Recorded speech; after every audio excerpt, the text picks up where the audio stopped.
Since these conversations we're having are about dialogue, I thought I'd say something about what dialogue might mean in the context of Muslim militancy. Dialogue generally presupposes the existence of at least two separate parties who have an integrity each to his or her own. The problem I have with this notion of dialogue when thinking about global forms of Muslim militancy is that there appears to be no integrity either on one side or indeed on the other.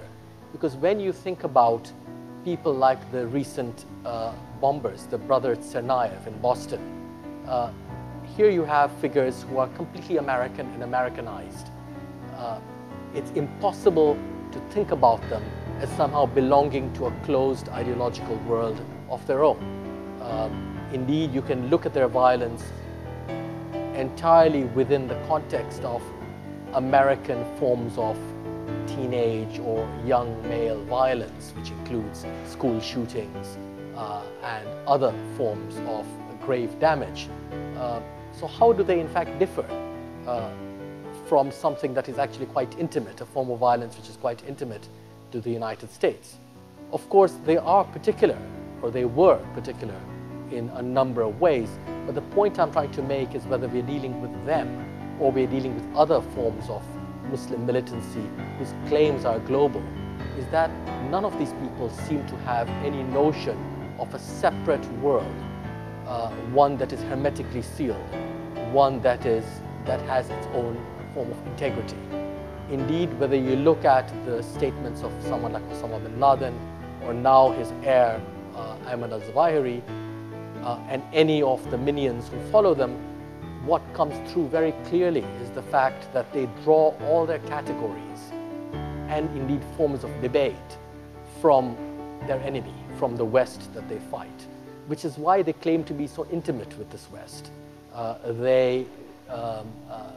They talk about things like global warming, the power of corporations, the hurt that such corporations and the governments that support them do to the environment, the nuclear threat from the Cold War, etc., etc., etc. All of these themes are perfectly familiar to, I would argue, every citizen of Europe, Western Europe, or North America.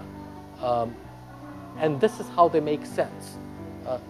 So my suspicion is that what we need to think about when we think about engaging with, in however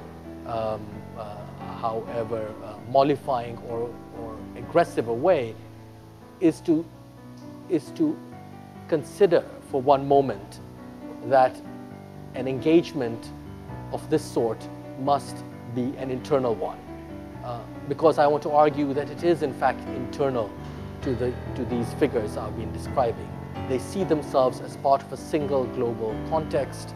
They see themselves as being intimate with the West and as, in some senses, belonging to it, which is why their only, the most spectacular form of resistance or aggression or terrorism is a negative one, is suicide, the suicide bombing, or the laying oneself open to certain death, as was the case with the Tsarnaev brothers.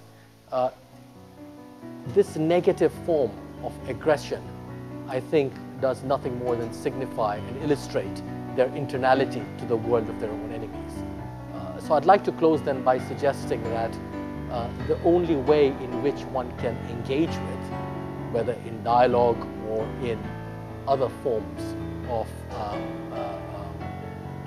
engagement, as I said, is to also reflect upon one's own world and one's own vocabulary and one's own political categories.